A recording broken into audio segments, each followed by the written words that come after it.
Good morning, colleagues. Good morning. It's an honor and a privilege to be here today. I was asked to make a few remarks.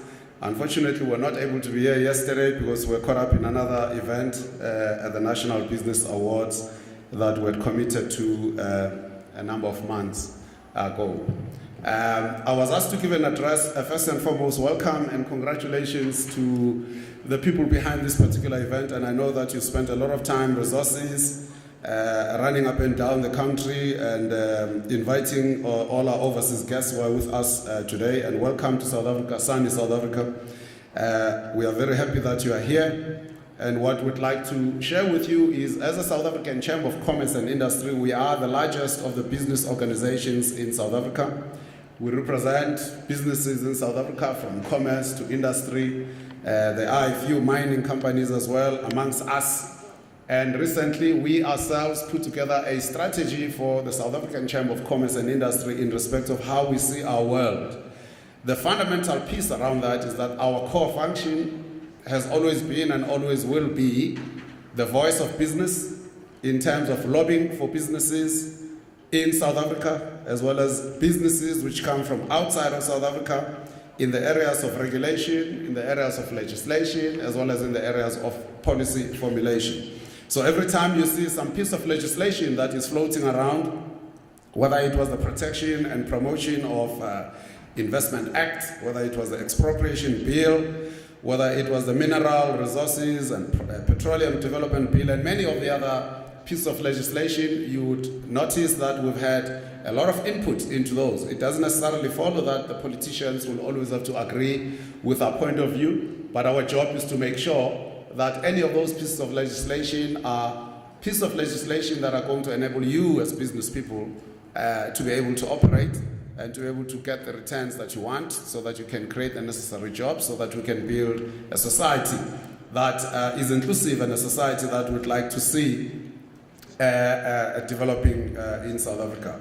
They've only given me 10 minutes, so I'll just share with you some of the pieces of work that we've been working with, and in particular, our raison d'etre, in other words, the reason why we exist. And I have just said that our core mission is to be a representative body for business, but in doing that, you have to have a mechanism. In other words, you have to have the things that you need to have which help you as your building blocks in respect of developing your mission and your strategy. There is an important point that we need to note. For instance, many of you are very familiar with the World Economic Forum, and this is a gathering of people who go to Davos every year, politicians and presidents of countries and senior business people and entrepreneurs gather in this very beautiful August place in the winter in Switzerland, and they get together to discuss the issues in the world that are very important to develop society. And after those particular events, 6 months or so, what tends to happen is that the World Economic Forum produces a report. And they just did now in September, by the way. And inside that particular report is what is referred to as the Global Competitiveness Index Report. And this is very important because we've got international visitors here in respect of talking and pitching the story of South Africa. In this Global Competitiveness Index Report, you will notice that South Africa about 3 years ago was number 53 out of 140 countries, and last year we moved to number 49. And this year, in September, we moved to number 47 out of 140 countries. And now, what is this that is measured by the WEF?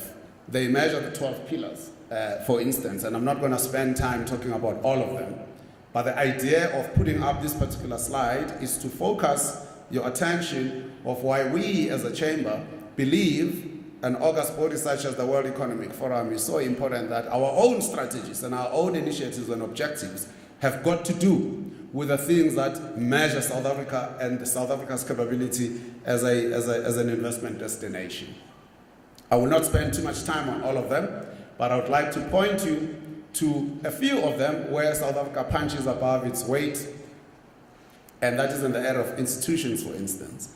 As you can see, the building of strong and independent institutions is a very, very central pillar for South Africa, even though we're number 47 in the world out of 140 countries. When you look, for instance, at South Africa's judiciary, you will notice that we're almost number 24 in the world out of 140 countries, which is a very, very significant point, because as you are international visitors, you come to South Africa, you hear there's a lot of noise, there's political instability that other people are trying to say there is, you hear the president is in court every day. What you need to be able to take away with you is that the law in South Africa works. It doesn't really matter whether you're the president or not, and even if you're going to have a fight with the president of South Africa, he doesn't actually come and arrest you in the dead of night and you disappear and your family doesn't even know where you are. He also goes to his lawyers to tell his lawyers to fight with you in front of the court judges, and if those decisions then get to be taken adversely against the government of South Africa, they do then implement the decisions of the court. That is the only thing that's important. Whoever is fighting with whomever, it's really not important for us. So our role as a chamber is to make sure that we continue to support and lobby and encourage that our institutions must remain strong. It doesn't matter what we're fighting about. Recently there was a big fight around the Minister of Finance and people said he had done something wrong and there was all this haji-baji all over the place, and our position was very simple on that issue as well. Our issue was, it really doesn't matter who's accusing you of anything, whether it's a malicious prosecution or not. The fundamental point is this is a constitutional democracy which is centered on the rule of law. No one can bring charges against you before a court of law if they are malicious, because the judges are independent, not because we say so, but an august body like the World Economic Forum says so. One of the other things that we're focused on, of course, we designed about 7 pillars as part of our strategy, and I'm not going to spend time talking about all of them, but the first one, which is very, very, very important, especially considering why you are here as potential investors and we're here to do business, is that we're very, very interested in the idea of inclusive economic growth and job creation. Economies that grow without creating jobs are not necessarily going to help us much. We represent the interests of business. Our businesses can only grow if jobs are growing, and not only jobs growing, but incomes are also growing. It's also important in the context of the history of South Africa, in terms of the colonialism and apartheid history, that you talk about this idea of inclusivity. If you notice the previous slide, one of the pillars of the WEF was the idea of market size.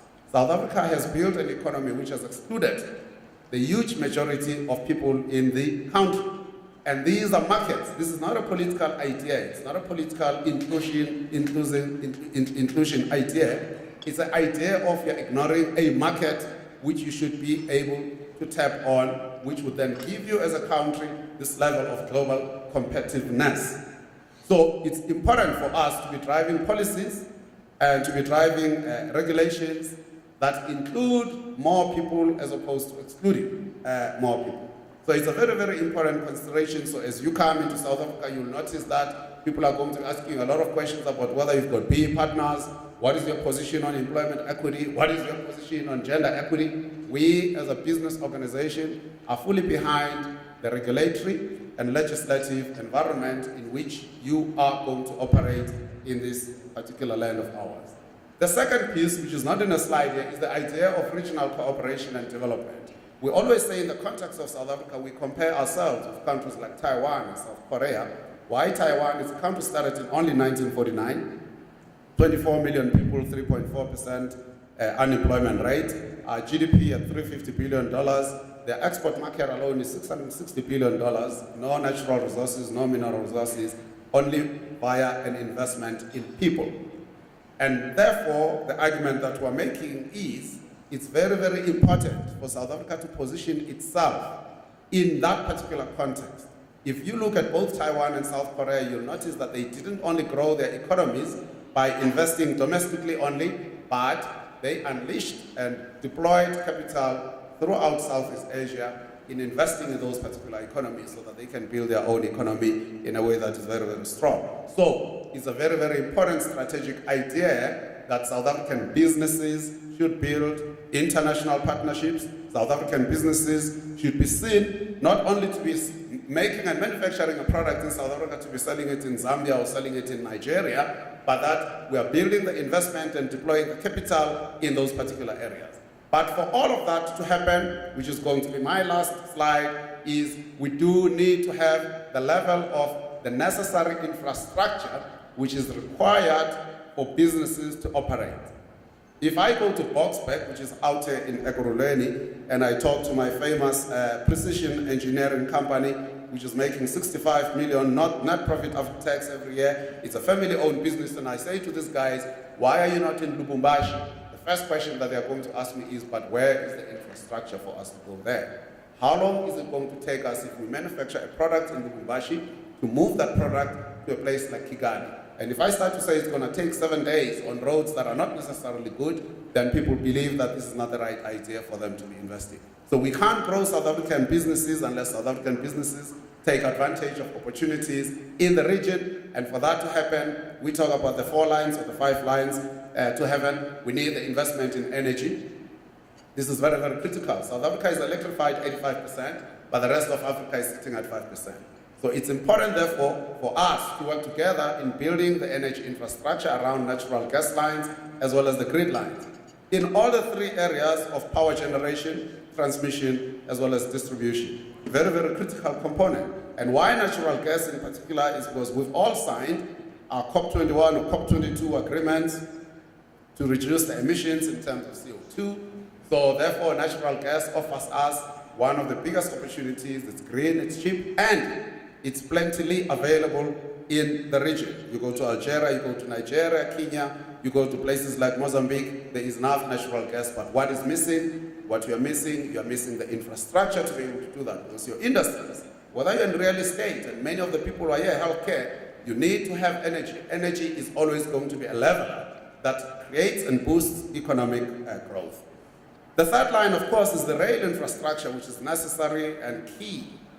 We need to build the 50,000 kilometers of rail infrastructure to be able to move both goods and people. Because if you can't move things, you can't make things. You can't offer a service, you can't offer a product if you cannot be able to. And rail is actually cheaper than what we're doing in South Africa now, moving trucks all over the place, and it's taking longer to do so. It's actually much more expensive, and we're damaging the roads and also creating a very serious problem with the environment. So it's very, very important to move into the space where we promote and we lobby and we campaign for an investment in the rail infrastructure throughout the region. The last one, and I'll finish, is the idea of the fiber optic infrastructure that is required.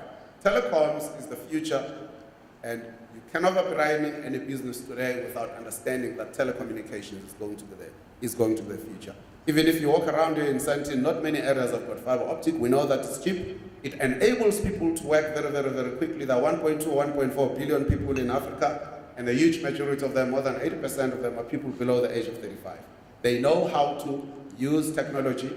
We need to unleash that level of technology so that all your businesses and our businesses and the economy of South Africa and the region is going to succeed. So congratulations here again. You are welcome in South Africa. Please do business. Please leave all your dollars and your pounds and your euros here so that we can all successfully build mutually beneficial relationships. I thank you.